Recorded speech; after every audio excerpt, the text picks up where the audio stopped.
कल मेला मवेशियाँ की तमाम तकरीरों के ख़त्म होने के बाद मुझे यह बात समझ में आई कि इसमें एक बहुत बड़ी विजडम शामिल थी, जिसके अंदर ये जो तकरीरें वहाँ हुई, जो हरकतें वहाँ हुई, जो बातें वहाँ हुई, वो इंसानों की तो थी नहीं, वो सिर्फ जानवर ही कर सकते हैं।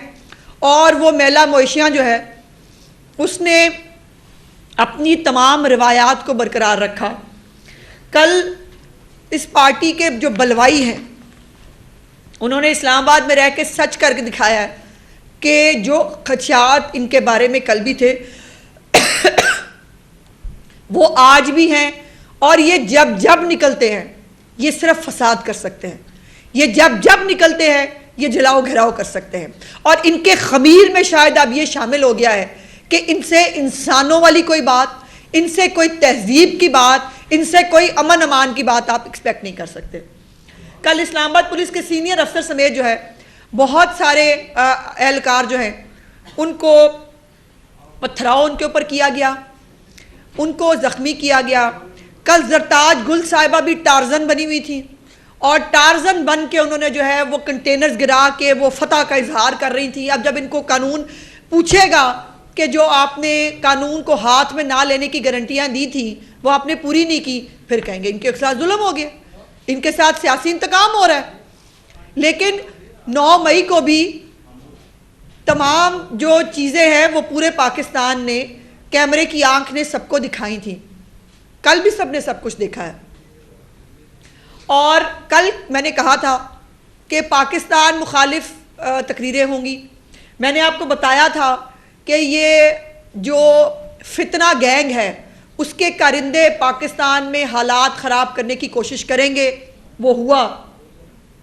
और कल अचकज़ई साहब जो इनके सरबराह बनाए गए हैं अल्लाह जाने कौन से मामलात के लिए, क्योंकि बैठना तो उन्होंने फ़ौज के साथ है सिर्फ, उन्होंने भी कल कह दिया, उन्होंने इनको कल बदतमीज़ और गैर मुनज़्ज़म जमात कह दिया।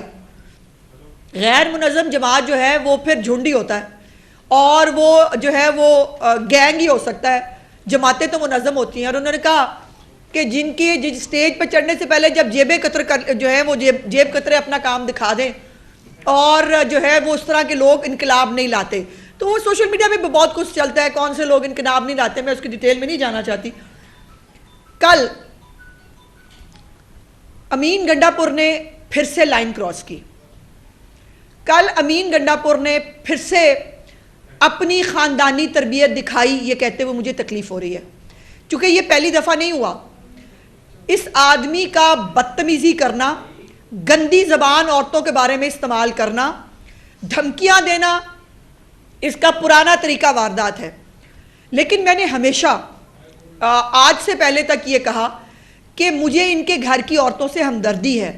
ये इसके लीडर की तरबियत हो सकती है, इसके घर की औरतों की तरबियत इसकी वालदा की नहीं हो सकती।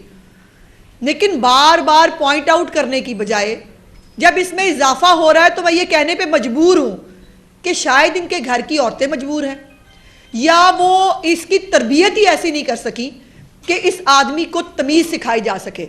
वो ठीक है, इनके लीडर समेत इनके लीडर का अपने घर की औरतों को जो है वो उनको उनके साथ शायद यही रवैया होता होगा, वो ये अपने घरों तक महदूद रखें तो बेहतर होगा।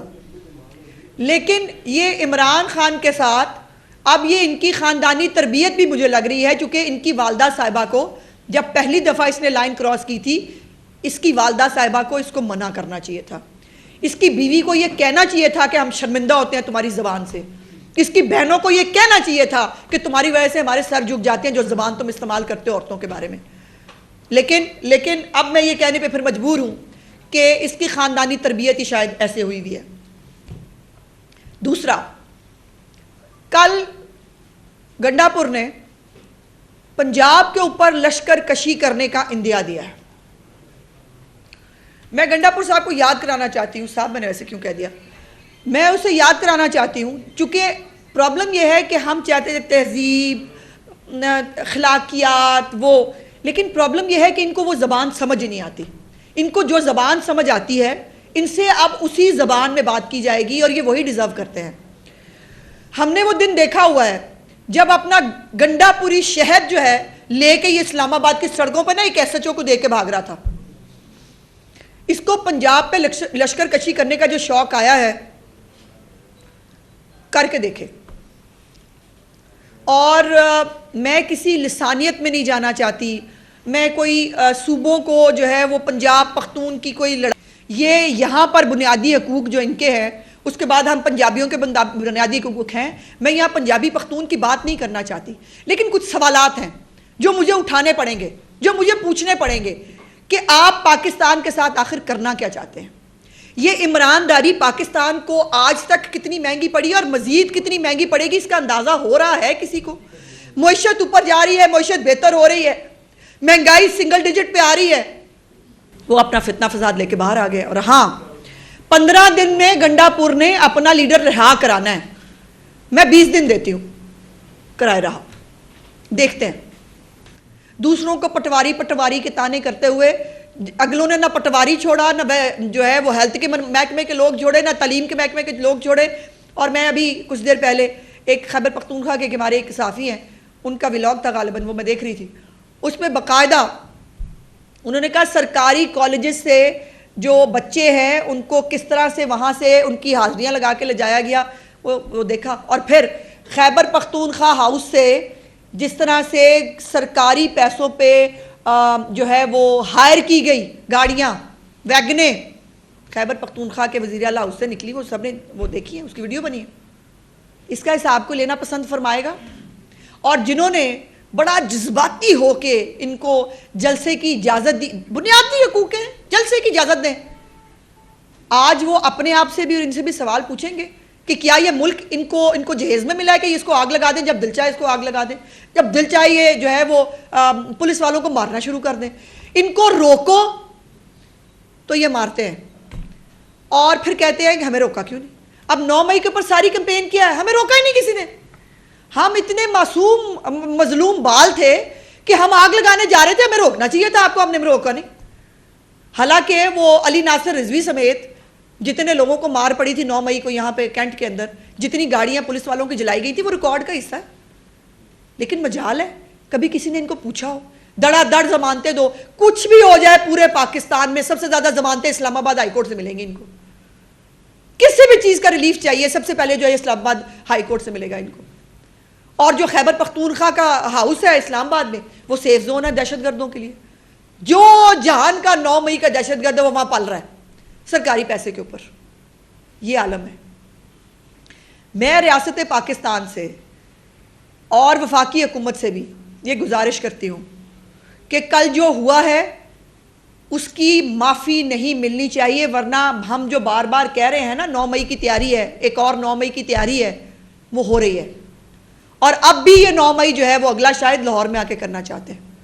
ये पंजाब को फिर से एक बैटलफील्ड बनाना देना चाहते हैं। लेकिन पंजाब की वज़ीर आला, पंजाब के कानून नाफिज करने वाले इदारे और हर आम पंजाबी अपने सूबे की हिफाजत करना जानता है।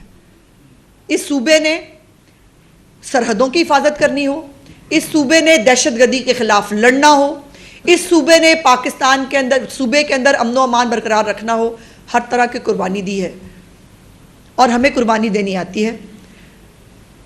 ये जो कुछ कल हुआ है उसके बाद किसी किस्म की कोई इजाज़त, मज़ीद किसी जलसे जुलूस की कोई गुंजाइश रह नहीं जाती है।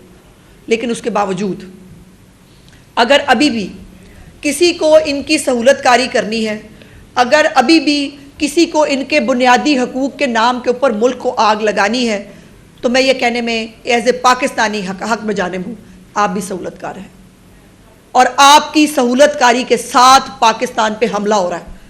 पाकिस्तान के वफाक के अंदर 2 सूबों को आपस में लड़ाने की साजिश की जा रही है। और कल मेरे लिए बड़ा मुश्किल है ये जुमले को अदा करना। कल जो है वो बांग्लादेश की एग्जाम्पल दी गई, मुक्ति बहानी ने और बाकी लोगों ने वहाँ की औरतों के साथ क्या किया था उसका रेफरेंस था। और अगर वो उसका रेफरेंस था ना गंडापुर साहब, तो मर्द तो बात की बात है, पंजाब की औरतें जो है ना वो अपनी इज्जत की हिफाजत करना बहुत अच्छी तरह जानती हैं।